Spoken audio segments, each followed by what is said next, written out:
बिस्मिल्लाहिर्रहमानिर्रहीम, अस्सलाम वालेकुम जी। मैं हुमारी अली और आप देख रहे हैं मेरा यूट्यूब चैनल। दुआ हज़ारा के मुख्तलिफ टेस्ट इस वक्त जारी हैं और उसको डॉ मेडिकल कॉलेज जो है वो शिफ्ट कर दिया गया है, जहाँ पर उसका डेंटल और एक्सरे टेस्ट किया जाएगा। मैं आपको बताती चलूँ कि आज का दिन दुआ हज़ारा केस के हवाले से इंतहाई अहमियत का हामिल समझा जा रहा है, क्योंकि मुल्क की तारीख का सबसे बड़ा मेडिकल बोर्ड बनाया गया है जो कि 11 रुकनी डॉक्टर्स पर मुश्तमिल है। और कोशिश यही की जा रही है कि जिस अंदाज में पहले टेस्ट नहीं हुआ उस अंदाज में ये टेस्ट किया जाए। मैं आपको बताती चलूँ कि सिक्योरिटी के इंतहाई सख्त इंतजाम किए गए हैं। पुलिस की 3 मोबाइल्स वहाँ पर मौजूद हैं, CIA भी मौजूद है, उसको सख्त सिक्योरिटी हसार में लेकर आया गया, लेकिन उस तरह से नहीं लेकर आया गया जिस तरह से पहले लेकर आया गया था। तो आज अजीबोगरीब किस्म की चीज़ नज़र आई देखने में कि दुआ हज़ारा के साथ जिंदा लाश तो मौजूद नहीं है, क्योंकि अहकामात नहीं थे वो साथ आए।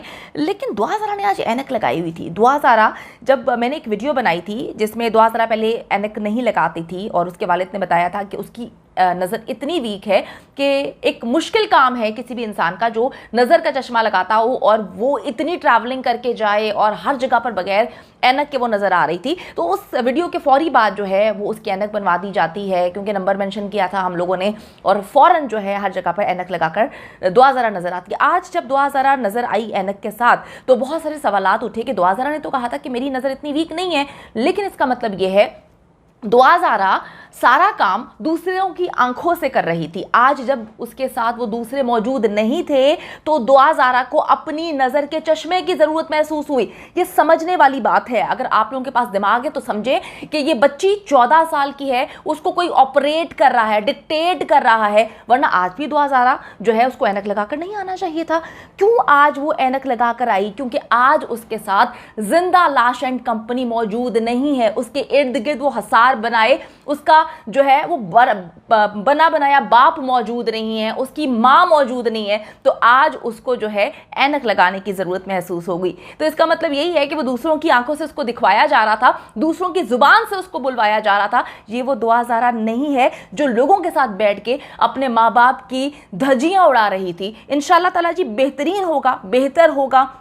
मैं एक बात जानती हूँ कि ये सारे काम जो अब किए जा रहे हैं ये पुलिस को पहले करना चाहिए था, जब बच्ची को पहले लेकर आए थे। बच्ची ट्रॉमा में थी, कोई भी इंसान ट्रॉमा में होता है। आप किसी साइकियाट्रिस्ट से कंसल्ट कर सकते हैं कि बच्ची जब आती है कहीं पर 1.5-2 महीने गुजार के उसको एक न्यूट्रल जगह पे रखना चाहिए था, लेकिन नहीं रखा गया क्योंकि पैसा ही बहुत ज़्यादा लगा हुआ था। तो जी अब आपको एक और चले आपको बात बता दूँ कि दुआ हज़ारा केस का तफ्तीशी ऑफिसर जी तब्दील करने की दरख्वास्त को मुस्तरद कर दिया गया है। आपको पता है कि ये वही तफ्तीशी है जो पहले दिन से इस केस को ख़राब कर रहा है, और IG सिंध को भी खत लिखा गया था, दरखास्त की गई थी कि एक ऐसा न्यूट्रल किस्म का तफ्तीशी ऑफिसर तैनात किया जाए जो सही अंदाज में इस केस को लेकर आगे चल सके, लेकिन उन्होंने उस पर कोई नोटिस नहीं लिया। फिर इन्होंने अदालत से रुजू किया और अब जो है महफूज फैसला सुना दिया गया है, जहाँ पर इस दरखास्त को मुस्तरद कर दिया गया है।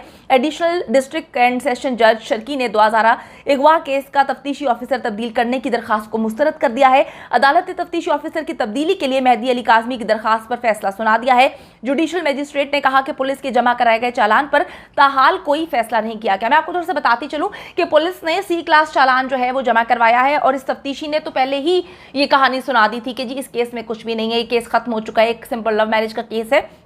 तो हम यही सवालात हमेशा इनसे करते आए हैं कि सर अगर खुदा ना खास्ता 1000 बार खुदा ना खास्ता आपकी बेटी होती तो फिर भी क्या आप जो है इसको ख़त्म कर देते? ऐसा नहीं होता। किसी आप खुद जो है समझदार लगते हैं, लेकिन आपने इस केस में समझदारी का मुजाहरा बिल्कुल भी नहीं किया।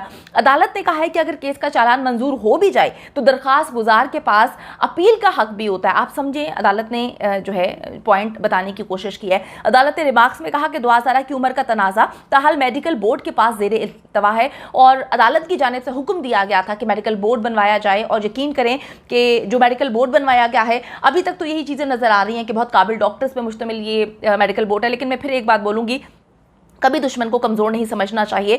जिस तरह से हर जगह ये मात दे रहे हैं और बताने की कोशिश कर रहे हैं कि इस मुल्क में आपके पास अपना पैदा किया हुआ बच्चा जो है आप उससे भी नहीं मिल सकते, आपके पास डॉक्यूमेंट्स हैं आप उनको भी इस्तेमाल नहीं कर सकते, हर चीज़ खरीदी जा रही है, तो कुछ गलत ना होगा। लेकिन जी पॉजिटिव चीज़ें जो हैं, मैं हमेशा पॉजिटिविटी को प्रमोट करती हूँ। मैं कहती हूँ कि इंसान को पॉजिटिव होना चाहिए, और अल्लाह ताला बहुत बड़ा है, अल्लाह से बड़ी कोई ताकत नहीं। और जितने भी शर अंगेज़ फैलाने वाले लोग हैं, शरंगेजी फैला रहे हैं वो नीस तो नाबूद आखिर में तो हो ही जाते हैं। तो उम्मीद है जी हमें अल्लाह के बाद इस मेडिकल बोर्ड से कि ये हक और सच पे मबनी मेडिकल रिपोर्ट बनाएंगे। और मैं आपको ये भी बताती चलूँ कि दूसरी जानब एंटी वायलेंट क्राइम सेल ने 2000 को तहवील में ले लिया है।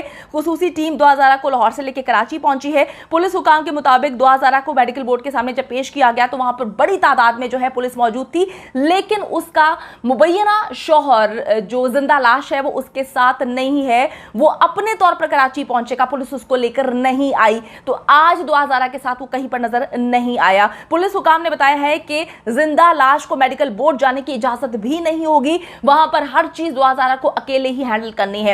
आपको बताती चलूं कि ये मामला जो है अब इस केस का जो अभी मेडिकल बोर्ड है बनाया गया है, सारी चीजें जा रही हैं, बड़ा असरअंदाज करेगा ये फैसला इंशाल्लाह ताला जी। हम दुआ करते हैं कि सब कुछ बेहतरीन हो। अभी जो 2000 के वालिद हैं मेहदी अली काज़मी के वकील फयाज आमिर की जानिब से कुछ कहा गया है, जरा मुलाहिजा कीजिएगा। अस्सलाम वालेकुम जी, मारिया जी क्या हाल है आपका? ठीक है, ये मेरी वीडियो स्पेशल आपके लिए है। और आपने देखा कि जो लोग कहते थे, आपके सवाल का मैं जवाब दे रहा हूं कि आप जो लोग कहते थे कि जनाब ये बच्ची कभी भी लाहौर में दोबारा पेश नहीं सिंध मेडिकल बोर्ड के सामने पेश होगी और हम बड़े कानूनदान हैं और हमने बड़ा फलसफा पढ़ा हुआ है जो सुप्रीम कोर्ट के ऑर्डर को हम चैलेंज करेंगे लाहौर हाई कोर्ट में, तो आज लीगली उनके मुंह के ऊपर एक बहुत बड़ा तमाचा है। और आपने देखा कि बच्ची पुलिस कस्टडी में सिंध मेडिकल बोर्ड के सामने, जो पाकिस्तान की तारीख का सबसे बड़ा मेडिकल बोर्ड कॉन्स्टिट्यूट हुआ है, 11 से 12 डॉक्टर्स की टीम के ऊपर उसमें पेश कर दिया गया है बच्ची को। और ये उनके लिए एक बहुत ही अपना झटका है। और दूसरी इसमें एक अहम चीज़ ये जो कहते थे कि जनाब हमला हो गया, उनकी हकीकत भी आपने देख ली। ये जो छोटे लोग हैं और झूठे और मकार लोग, और जिस तरह से अभी इन्होंने रोना धोना शुरू किया हुआ है और लोगों से माफिया मांगनी शुरू की हुई हैं, तो मैं इसमें यही कहूँगा कि इंसान को ऐसा काम नहीं करना चाहिए कि जिससे इंसान को माफ़ी मांगनी पड़े। और मेहदी साहब ने एक माफिया के साथ आपके सामने टक्कर ली है, जिसमें अभी रिसेंटली आपने देखा है कि 6 केसेस बड़े वायरल हुए हैं बच्चियों के। गिलगित बल्तिस्तान तक कुर्रतुल ऐन ज़हरा का एक 11 साल की बच्ची का सिंध हाई कोर्ट ने कस्टडी दी, जो मैटर सुप्रीम कोर्ट में पेंडिंग है। एक लाहौर हाई कोर्ट में मियाँ वाली से केस है जो मेरे पास है, वो भी बच्ची की उम्र 13 साल है। और इसी तरह से ये दुआ ज़हरा और निमरा काज़मी, ये 7, 8, 10 केसेस तो आपके सामने है। तो इस तरह की कई बच्चियां हैं जिनका ये मामला है और इस ट्रेंड को चेंज होना चाहिए। इसमें आप लोग ना उम्मीद ना हो। इंशाल्लाह आज मेडिकल बोर्ड के सामने हम अपने सारे एविडेंस देंगे और इंशाल्लाह कानूनी हद तक ये उन लोगों के लिए एक बहुत बड़ा लेसन है जो कहते थे कि सुप्रीम कोर्ट ने केस निपटा दिया।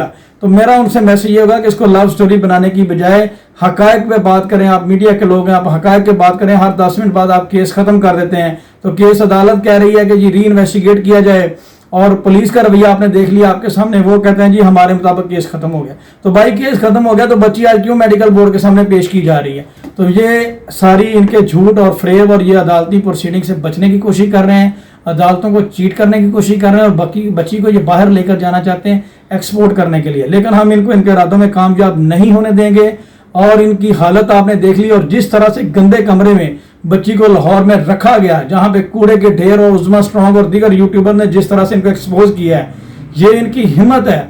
ये झूठे यूट्यूबर जो बनी फिरती हैं खातून, जो अपने आप को अकले कुल समझती हैं और मॉडल एक्ट्रेस और पता नहीं क्या क्या समझती हैं, उनके बारे में आपको मैं एक बता दूं कि कुछ अर्सा से मैं इनको मेंटली रिटायर्ड वूमेन समझ के खामोश था, लेकिन इन्होंने मेरे जो साहिल है मेहदी काज़मी और ब्लैक कोट की डिग्निटी को हिट किया है। इंशाल्लाह इनके against more than 20 cases have been filed before different courts, और इनको हम इन डिफरेंट सिटीज़, और ये 20 से ज़्यादा केसेस इनके खिलाफ हमने फाइल कर दिए हैं। और इस बीबी को will make her example and we will drag her in the court. और इसको पता चलेगा कि एक ब्लैक कोट की वर्थ क्या होती है और एक वकील की डिग्निटी का मसला क्या होता है। और इसमें मैं इनको बताऊंगा, क्योंकि मैं इनको मेंटली रिटायर्ड वूमेन समझ के इग्नोर कर रहा था, लेकिन बार बार इन्होंने हमें इंटाइस किया और प्रोवोकेट किया।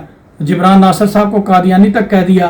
तो ये कोई ऐसी स्पेशल खातून नहीं है जो अबाउट दी लॉ है, ऐसी कोई बात नहीं। हम अपने केस में बिजी थे और 20 से ज़्यादा केसेस इनके खिलाफ फाइल कर दिए गए हैं। और मैं देखता हूँ कि ये वहाँ से कैसे अपने आप को उसमें से सेव करती हैं, अदालती प्रोसीडिंग से कैसे भागती हैं, और इनका कोई ड्रामा और कोई ये चीज़ नहीं चलेगी। अभी तो इन्होंने एक माफ़ी मांगी है, आगे जाके इनकी आप हशर देखेंगे क्या होगा। ये तो लोग इनके ऊपर लानतें भेज रहे हैं, और अगर इनमें ज़रा सी भी इंसानियत हो तो मेरे ख्याल में इनको डूब के मर जाना चाहिए। ये इनकी हिम्मत है कि ये इतनी जिल्लत लेकर ज़िंदगी गुजार रहे हैं।